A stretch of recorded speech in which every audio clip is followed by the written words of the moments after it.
ओम आनंद साडिल्या के YouTube channel पर सभी दर्शकों का हार्दिक स्वागत है। दर्शकों, आज आपको बताएंगे कि अग्निवास किस प्रकार से देखें, क्योंकि जब भी हम हवन करते हैं तो अग्निवास देखा जाता है कि अग्नि का वास किस स्थान पर है। यदि अग्नि का वास पृथ्वी लोक पर होता है तो यज्ञ करना आपके लिए कल्याणदायी होता है, शुभ फल देने वाला होता है। तो आइए जान लेते हैं अग्निवास किस प्रकार से निकालें। सबसे पहले क्या है अग्निवास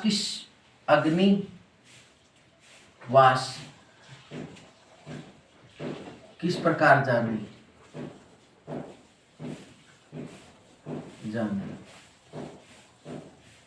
या निकालें। ठीक है, देखो सबसे पहले अग्निवास निकालने के लिए किस चीज की आवश्यकता होती है। अग्निवास निकालने के लिए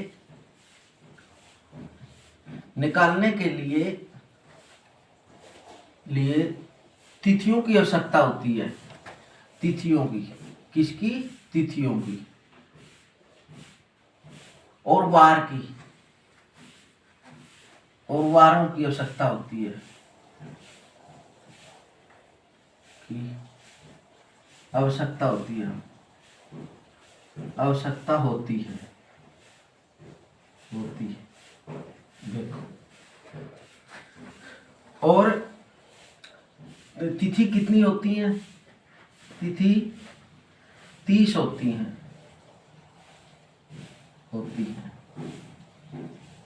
15 शुक्ल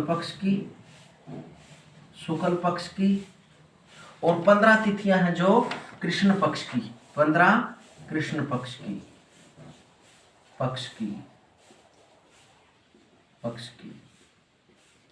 और वार 7 होते हैं। वार कितने होते हैं? वार 7 होते हैं। रविवार, सोमवार, मंगलवार, बुधवार, वीरवार, शुक्रवार, शनिवार, इस प्रकार से 7 वार होते हैं और तिथियां 30 होती हैं। लेकिन तिथियों की गिनती नियम अनुसार तिथियों की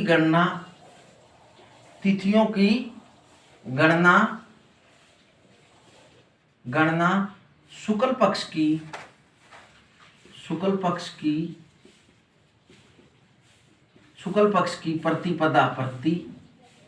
प्रतिपदा से करें। किससे करें? प्रतिपदा से करें।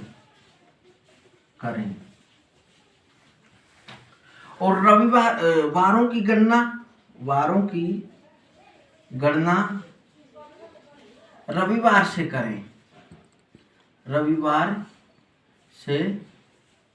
करें। और अब क्या करें? नियम अनुसार, देखो नियम अनुसार तिथि और वार की गणना करने के बाद एक जमा कर दे।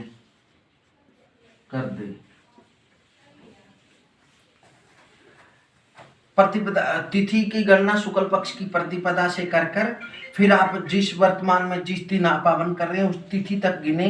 और फिर आप क्या करें? वार की गणना रविवार से करके जिस दिन आप हवन कर रहे हैं उस दिन तक गिने। फिर तिथि और वार प्लस 1 जमा करके कर दें। फिर कुल संख्या को 4 से भाग दें। जो भी आपका शेष आए उससे अग्निवास का फल जाने। जो शेष बचे उसे अग्निवास जाने। वास जाने। ये क्या है, अग्निवास देखने के लिए तिथि और वार की आवश्यकता होती है, और तिथियां 30 होती हैं, 15 शुक्ल पक्ष की, 15 कृष्ण पक्ष की, वार 7 होते हैं, रविवार, सोमवार, मंगलवार, बुधवार, वीरवार, शुक्रवार, शनिवार। और नियम अनुसार तिथि की गणना शुक्ल पक्ष से प्रतिपदा से करें, वार की गणना रविवार से करें। नियम अनुसार तिथि और वार की गणना करने के बाद 1 जमा करें।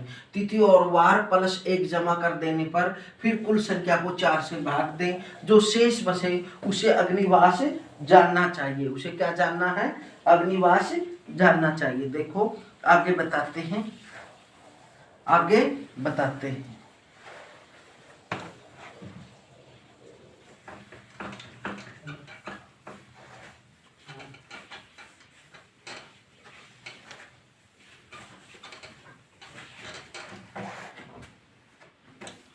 यदि शेष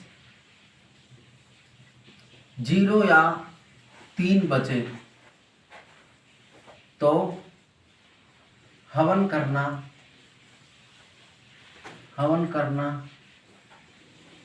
कल्याणकारी है,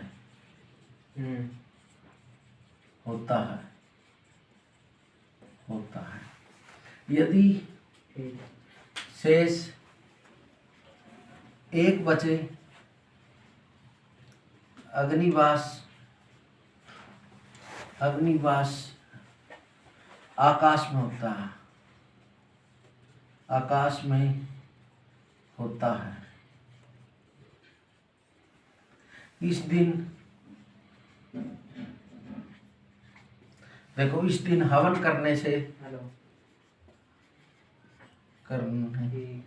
हवन करने से आयु का अक्षय होता है, आयु का अक्षय होता है,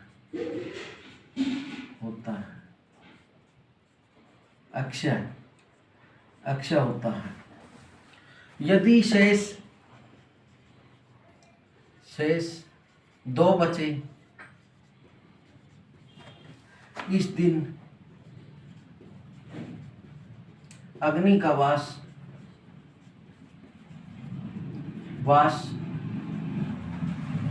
पाताल में होता है, पाताल में होता है। इस दिन हवन करने से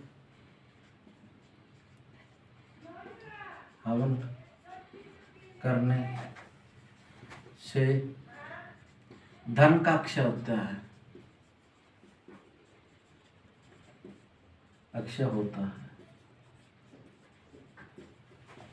देखो एक उदाहरण के तौर पर जान लेते हैं। देखो, यदि आपने मान लो कृष्ण पक्ष की पंचमी के दिन हवन करना, कृष्ण पक्ष की पंचमी,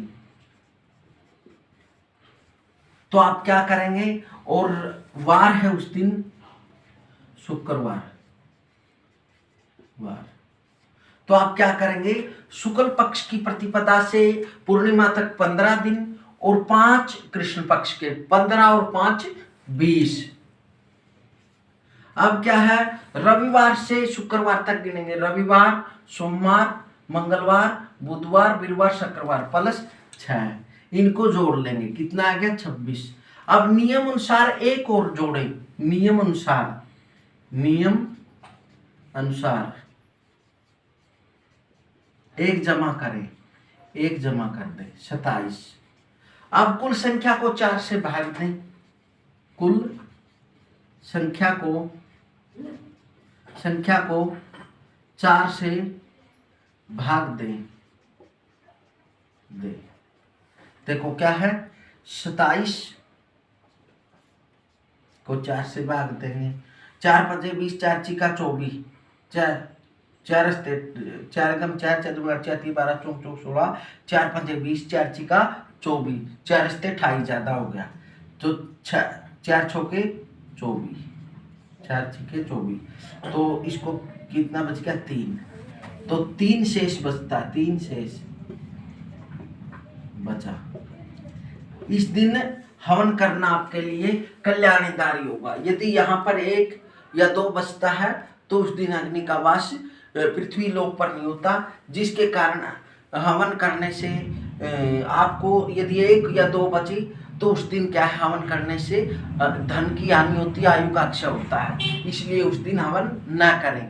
और यह अग्निवास कब कब देखा जाता है और कब कब नहीं देखा जाता, यह यदि आप दुर्गा की नवरात्रों में पूजा करते हवन करते तो तब नहीं देखा जाता। गलमूल नक्षत्र शांति में अग्निवास नहीं देखा जाता, या 16 संस्कार कोई भी है उनके अंदर भी अग्निवास नहीं देखा जाता, या मूर्ति प्रतिष्ठा कर रहे हैं तब भी अग्निवास नहीं देखा जाता, विवाह में भी अग्निवास नहीं देखा जाता। इसलिए यह केवल इन दिनों में जो आपको बता, विवाह या कोई आप किसी का बच्चे का वो करवा रहे हैं तब नहीं कर सकते। आप शुद्धि का हवन कर रहे हैं तब नहीं देख सकते। यदि गणमूल नक्षत्र शांति कर रहे हैं उस दिन न देखें, और दुर्गा नवरात्रों में इसका देखना नहीं होता, इसके देखने की आवश्यकता नहीं होती। इस विधि से आप अग्निवास जान सकते हैं। हरिओम हरिओम हरिओम।